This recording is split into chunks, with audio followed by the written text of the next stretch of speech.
digno de una escena de anime, de Capitán Tsubasa, de Naruto, de One Piece, de lo que ustedes vean.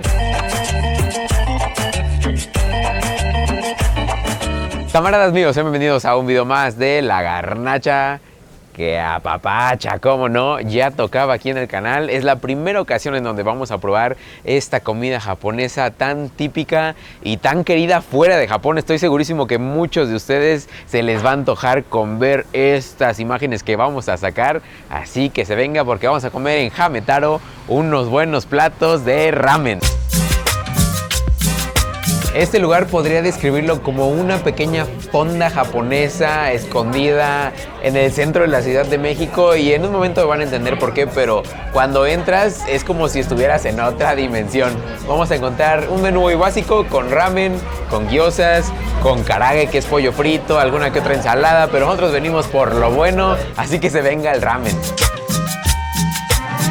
Vamos a empezar bien, vamos por tiempos, amigos. Aquí vamos a comer ramen, pero si nos están ofreciendo otras cosas, acompañamientos como este yakimeshi que tenemos aquí, pues cómo no negarnos. Un poquito de arroz con trozos de carne de cerdo, cebollín, también por ahí veo un poquito de maíz amarillo. Este así solito sabe perfecto, pero también le pueden poner a lo mejor un poquito de semillas de ajonjolí tostadas. Y con eso, la mejor entrada que pueden recibir antes de ese caldito. Así que agarramos, vean nada más este ver, y aparte con la luz que tenemos acá, todo luce mejor. Y ahora sí, para adentro.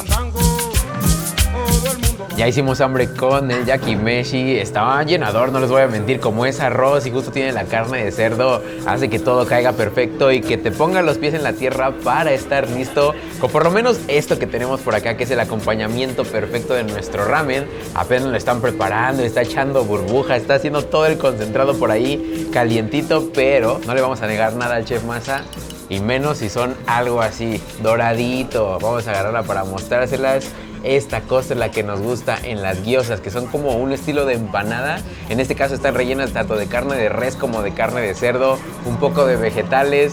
Este es el acompañamiento perfecto por las texturas, por el sabor y como debe mandar la tradición con el ramen. Así que hay que remojarla un poquito en la salsa y vámonos. Yo la seguiré bailando. Ni siquiera le tuve que meter el paladar completo, así la abrí y empezó a liberarse el aroma tan penetrante, pero que complementa perfecto las dos carnes que les dije del jengibre. De hecho, por aquí se puede ver estos trocitos por acá, que es como la pasta que se hace fragante, con mucho sabor, y que aparte agrega ese toque de frescura a la gyoza, que por sí, aparte de que está hecha al vapor, pasa por una cama de aceite que hace que se genere esta costrita que les dije.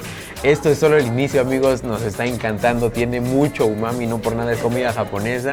Y ahora sí hay que acabarnos esta porque se viene el plato. Yo escucho bien por ahí que se está rellenando.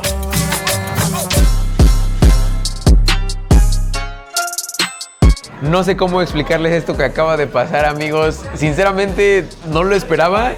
Estoy muy feliz de que pasó, pero les voy a poner un poquito el contexto. Generalmente nosotros cuando vamos a los lugares, me termino una cosa, pido lo que sigue y pues así consecutivamente. Ahora nos están consintiendo y nos trajeron los 3 platos de ramen que hay en el menú de un golpe.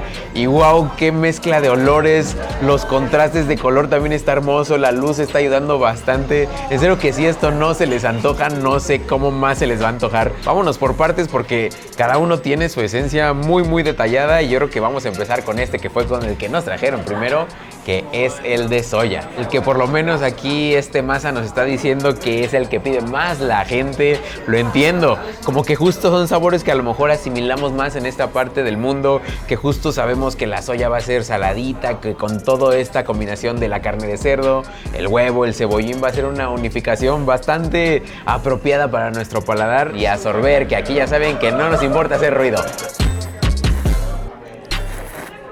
Aquí depende mucho del estilo de cada persona, si quieren revolverle un poquito, si quieren hacerlo por partes. Yo como más lo disfruto es justo empezar con el fideo por este sentimiento de estar absorbiendo, pero tampoco dejo de lado el huevo, que es esto que está por acá, y así suavecito, que ni siquiera haga falta meter los dientes, puro paladeo. Lo recomendable es que el fideo no importa qué tan largo sea, tienes que absorberlo y absorberlo y absorberlo, porque a lo mejor si lo cortas puede que se te vea un poquito mal. Digo, no es la regla, pero lo recomendable es que no lo muerdas para que sientas toda esta textura del fideo con el huevo, con el trigo, que se remoje aparte del caldito, en este caso con la soya. Bastante bueno, único en su tipo. Vámonos por otro paso. Yo creo que este es de los que más le gusta a la gente en general. Un buen promedio no me va a dejar mentir. El chashu, uy, se está deshaciendo, es que esto es mantequilla, amigos. Es el trozo de cerdo que tenemos por aquí en medio de los tres y que justo cuando lo están preparando va flameado para que genere estas costritas de sabor que tanto nos encantan con esta proteína. Es que en serio, esto es la unificación y la representación perfecta de lo que significa umami. Un ramen cuando está así de bien preparado no quieres dejar de venir día con día, semana con semana, y por eso yo sí podría decir que este lugar es de mis favoritos en la Ciudad de México de ramen. Y pues puede que haya opiniones por ahí encontradas, pero cuando vengan a probarlo van a entender por qué se los estoy diciendo.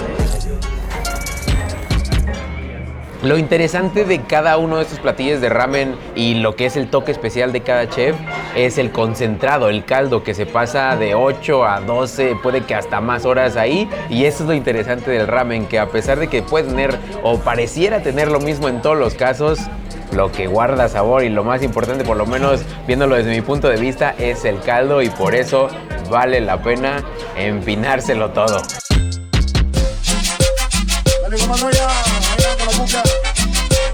Este que es el segundo que nos pedimos es el de miso, que es una pasta muy especial que se consume mucho en Japón. Este en general tiene los elementos muy parecidos al primero, a excepción del huevo, que se va a cambiar por el germinado de soya, pero también tiene jengibre de este lado, tiene cebollín y tiene cebolla. Eso es lo único que necesitamos. Vamos a agarrarle desde abajo como le hicimos con el otro, que este caldo es un poquito más fuerte en color, y vámonos. La pasta de miso podría asemejarla a lo mejor como si fuera este tipo de caldo de tomate que utilizamos mucho acá en México como para hacer todo tipo de sopas, pero en este caso es una pasta que se saca del frijol de soya fermentado, y sé que también se combina con cereales y también se le agrega sal y se le agregan algunas otras cosas dependiendo de la región. Y justo como es una base tan única y que se mantiene como en muchas recetas de sopas japonesas, no podía faltar en un ramen. Se puede encontrar en cualquier otro lugar, pero aquí lo hacen de una manera excelsa. Un sabor fuerte, el otro es un poquito más tenue, hasta podría decirlo como de nuez, como tostados, como les decía en un principio. Y de hecho, miren, voy a jalar un poquito los dedos para que vean de qué color es el caldo y me entiendan a lo que me estoy refiriendo. Digno de una escena de anime, de Capitán Tsubasa, de Naruto, de One Piece, de lo que ustedes vean. No sé si voy a poder comerme el último, que es como una especialidad que tiene mantequilla, que tiene papa ahí doradita, pero aquí no se va a desperdiciar. Vean estos colores, esto es digno de una hoja del manga que ustedes más lean, pero en este caso va a ser para el señor X. Aquí no se va a desperdiciar nada, y yo mientras sigo, él va a darse un banquete aquí con el mío de miso, y que por suerte sí me acabé el de soya. ¡Para que te cures, cabrón! El lugar en sí es un lugar infaltable si estás de visita a la Ciudad de México. En serio que deben de aprovechar la oportunidad de venir, porque es toda una experiencia lo que engloba esto. Aparte, el chef Masa es súper buena onda, es atento, justo el japonés perfecto para que te explique de qué se trata cada platillo, y todo esto engloba una muy buena experiencia. Y quiero hacerles la invitación muy grande a mi lugar favorito para comer ramen aquí en la Ciudad de México. Y yo sé que también están esperando los precios. La verdad es que considero que no están nada elevados para la calidad de ingredientes, para todo lo que envuelve. Así que para el de soya, que es el primero, se van a estar 150, para el último, que es el del señor X, 150 también, y este que es el miso, 180. Ah, por cierto, las diosas, 85 pesos. Ahora sí, yo les digo, provechito. Por cierto, el de miso les dije 180, pero son 190, para que luego no me anden quemando ahí en los comentarios. Qué hermoso momento el que vivimos aquí. Me sentí justo como si estuviera en Japón, especialmente porque algo que no les mencioné es que un buen referente, creo yo, como en estos lugares de comida extranjera, es que si ves a personas de esa cultura comiendo en este lugar tan recurrentemente, quiere decir que el lugar está muy muy bueno, tanto para ellos como para los que vivimos aquí, los locales. Así que si quieren venir a probar este hermoso ramen y todo lo que probamos en el video, las gyozas, a pesar de que no les mostramos las otras cositas, también están en el el menú, tienen que venir a la calle de Emilio Ancona, número 167, a unos 9 minutos caminando del Metrobús, o del metro mejor dicho, Buenavista, en la línea verde con gris. Y recuerden que si tienen más recomendaciones, pónganlas por favor en la parte de aquí abajo, a mis redes sociales, y no se olviden que es muy importante darle me gusta, comentar, compartir, activar la campanita, y nos vemos en el próximo de La Garnacha que apapacha. ¿Cómo no? ¡Mátane! Qué bueno que está el fandango. Qué bueno que está el fandango.